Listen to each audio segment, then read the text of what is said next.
Abaya Hawa, Ishaya Hawasay, ang may likha ng ating buhay.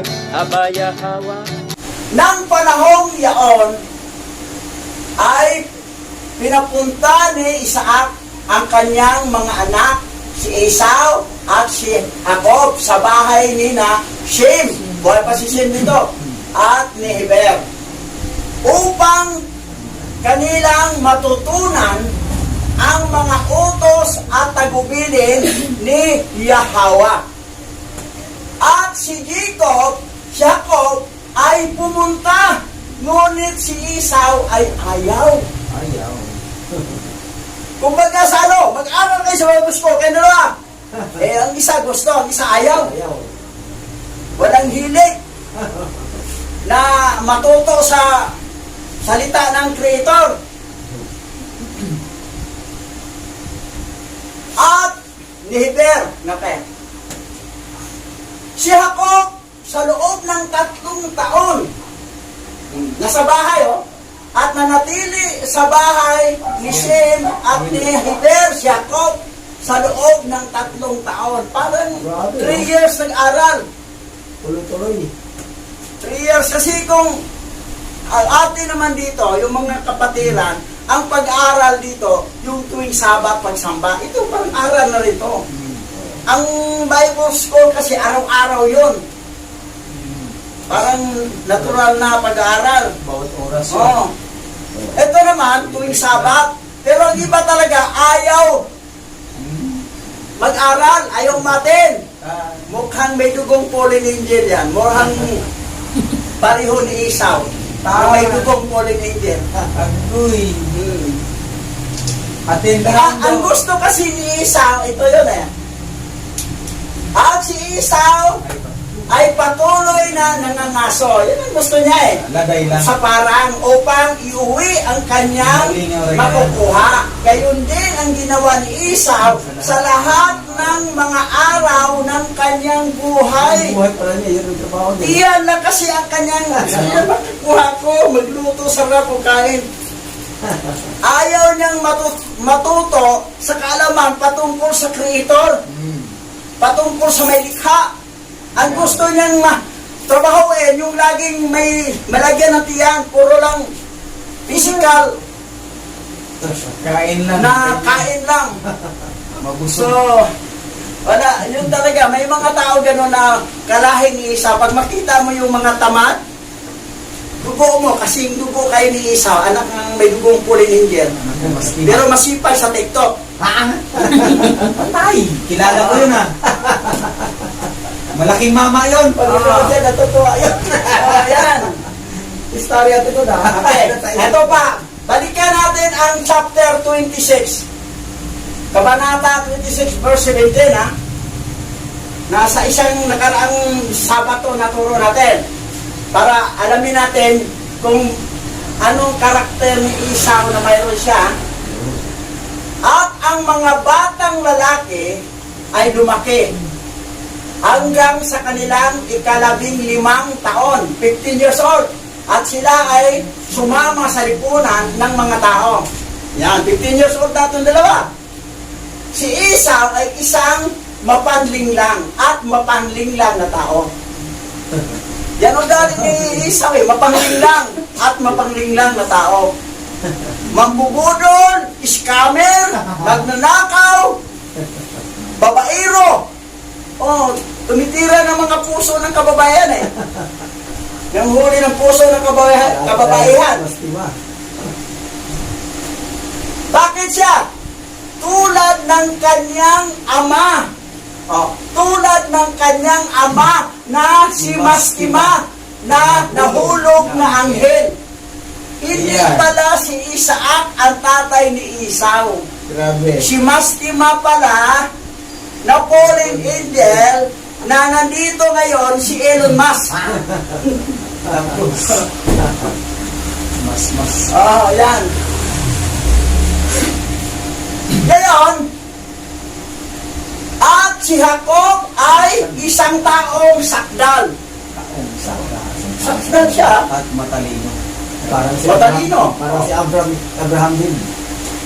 Si Si Sakdal pala minsan.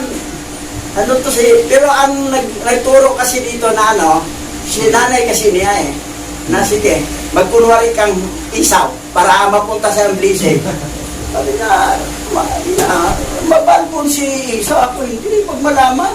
Baka ako pang masumpa. Sabi niya, ang bala, basta sundin mo lang utos ko. Basta sunod yun na sabat. Ayan. So, pero ang tawag, Sakdal siya at matalino.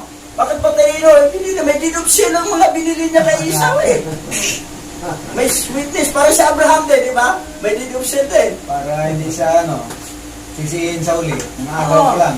Para may panghawakan siyang papel. Ano ang agaw ito? May dinupsil tayo. Na hindi pwedeng verbal lang. Nabili ko yan. May bili siya. May papel ka ba? May dinupsil ba? O, meron, Meron. May witness pa. Okay. Nanirahan sa mga tolda. Si Jacob to nanirahan sa mga tolda, nagpapakain ng mga kawan at naputo ng mga tagubilin ni Yahawa at ng mga utos ng kanyang ama at ina. Ano si Jacob? Natuto siya sa mga utos at tagubilin ni Yahawa at marunong sumunod sa utos ng kanyang ama at ina. Matalino, Sakdal, nagpapakain sa mga kawan, nanirahan sa mga tolda.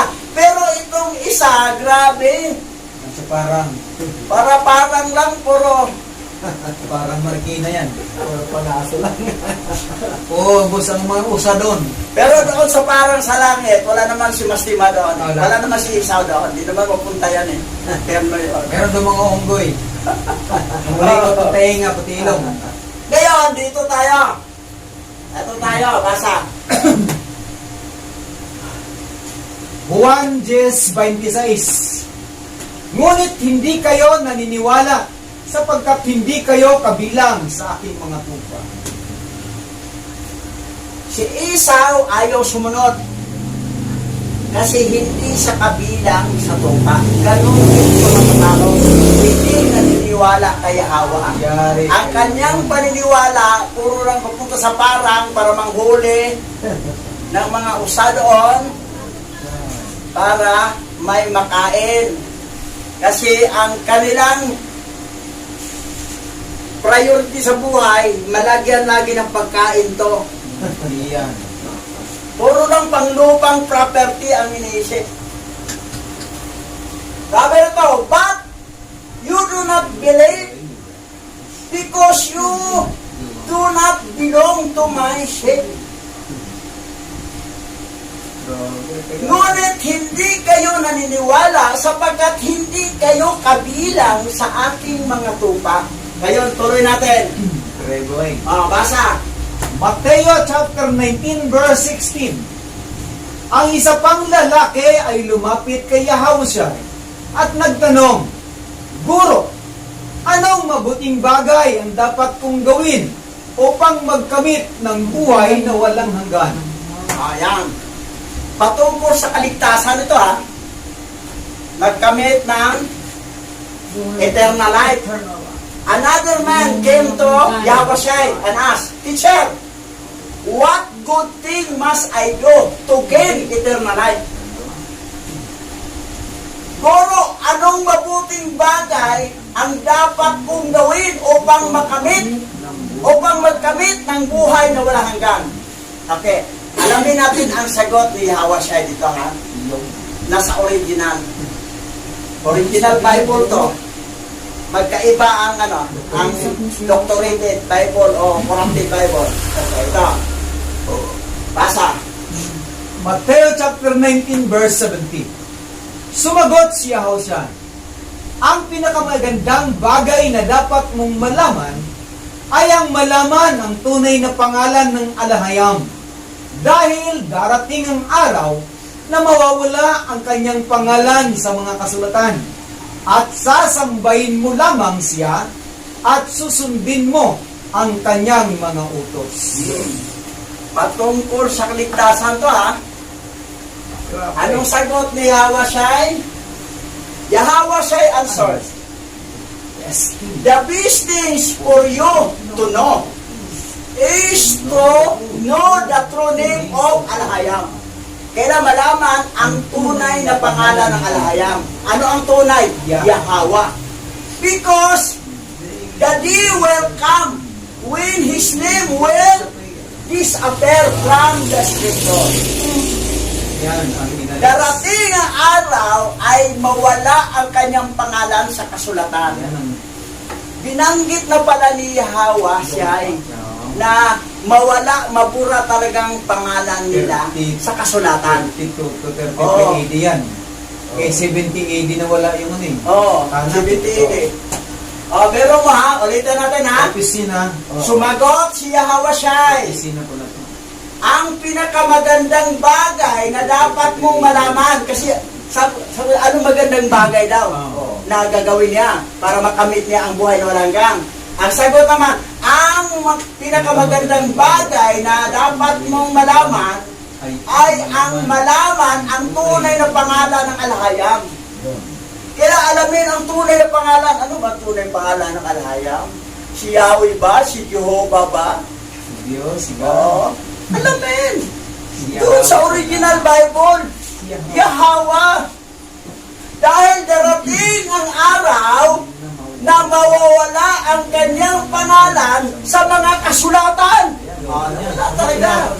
Ngayon, ang mga generation, kung ano makita sa Bible, doon na paniwalaan. Wala namang pangalan niya doon. Tinanggal. Tinanggal nga, dinoktor, tinurap, at sasambahin mo lamang siya, na siya lang ang sambahin. Oo, walang iba. Walang iba, walang riboto, idolatry. Siya lang, at sundin mo ang kanyang mga utos. Kaya ang tanong, anong utos? Kaya dito makita natin kung sino talagang marunong sumunod sa utos, kung sinong ayaw. Eto, basa. Mateo chapter 19, verse 18. Alin sa mga utos? Tanong niya. Sumagot si Yahweh, ipangilin mo ang Sabat. Huwag kang papatay. Huwag kang mangangalan niya. Huwag kang magnanakaw. Huwag kang sasaksi ng kasinungalingan. So, ito pa ha, may kasunod pang utos. Pero ito, anong utos? Number 1, Ipangilin. ipangilin mo ang Sabat. Ang iba, hindi naman ipangilin. Kasi,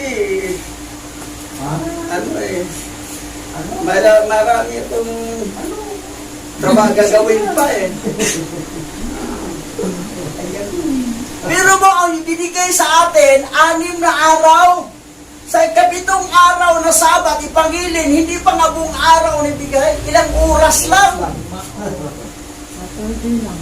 Alas 12 pa nga pasado dumating eh. Ha? At least na ibigay mo oras. Di ba tayo? Wala talaga as in zero. Utos yan eh. Pangilin talaga.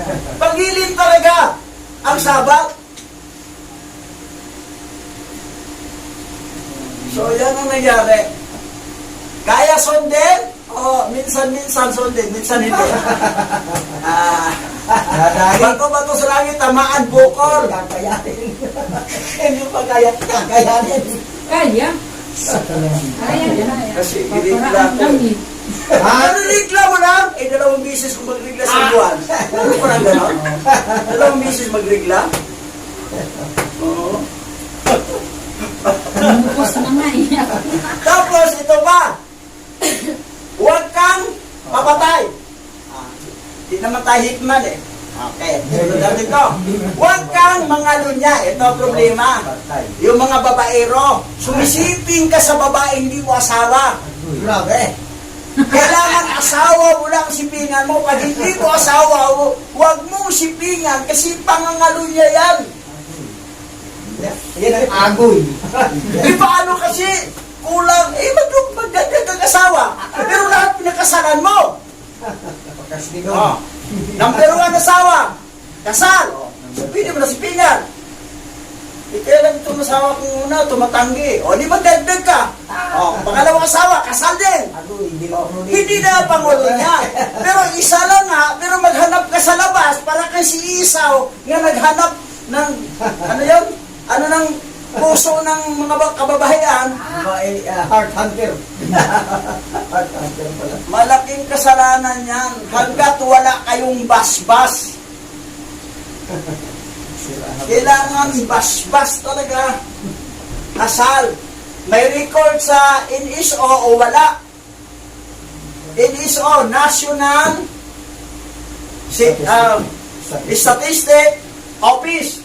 Pero ngayon, PSA, Philippine Statistic Authority.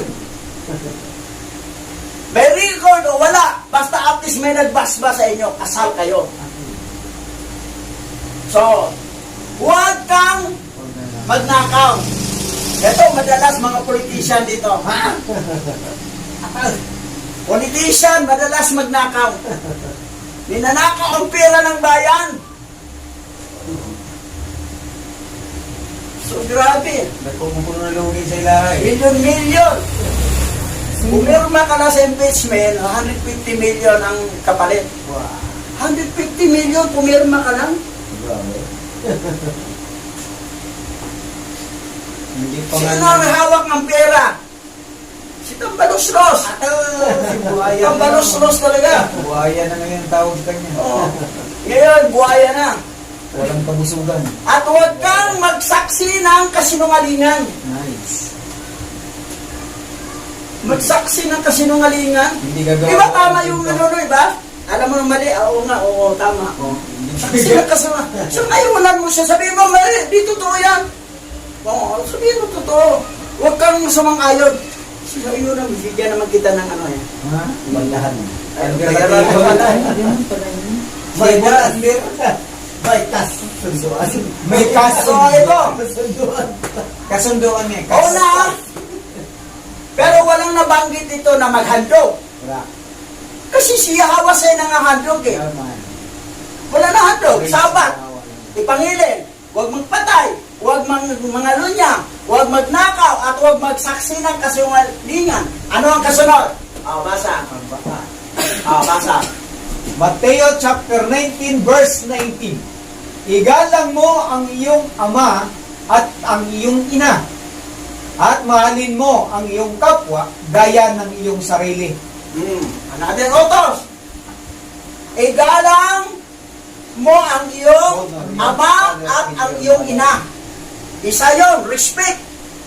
Sabi rin, honor your father and your mother. As your love yourself. And sunod, mamahalin mo ang iyong kapwa gaya na iyong sarili. Naasar matukan. Love your neighbor as yourself. Honor your father and your mother. Yan ang mga utos na dapat sundin.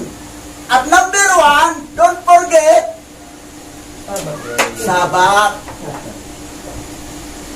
Pero maraming tulibagbag sa Sabat dahil parang nahumaling sila kasi marami kong gagawin parang may dugo ka katulad ni Esau. Maliban lang kung reasonable talaga. Yan ang tinawag na exemption to the rule. Very reasonable. Panahon ni Moses nga, pag hindi sumamba ng Sabat, walang reason, pinapapatay talaga nila. Ganon kahigpit ang Torah doon panahon ni Moses. Lubog sa buwan. Buhangin, batuhin. So, ito yung mga utos. Ngayon, ito ang last verse. Basa. Juan 10:27. Ang aking mga tupa ay nakikinig sa akin. Kilala ko sila at sumusunod sila o sinusundin at susundin nila ang utos ko. Pag sinusunod ang utos ni Yahweh o ni Hawashai, tupa siya. Pero kung ayaw sumunod, Ambing. kambing. Balbon. My sheep listen to me. I know them and they are going to follow my command. Ang aking mga tupa ay nakinig sa akin. siyempre nakanig, dumating talaga sa araw ng Sabat yan para mapakinggan ang pangangaral sa salita ni Yahweh.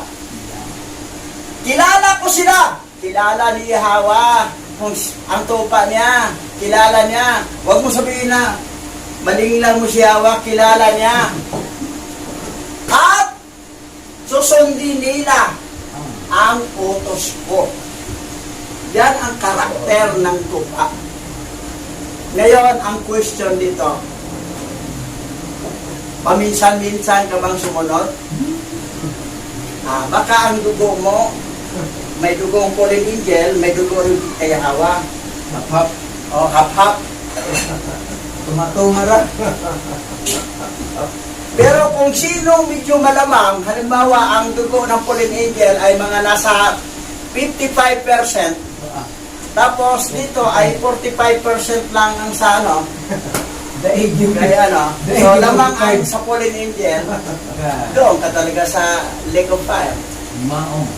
Kasi kung ano yung dugong marami sa'yo, kung maraming dugo, 55% ang dugo ni ang binhin mo kay Yahweh, tapos ang binhin ng fallen angel ay 45, kasama ka sa elect.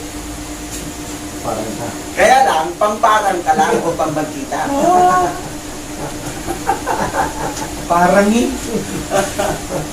O yan. Parang Okay.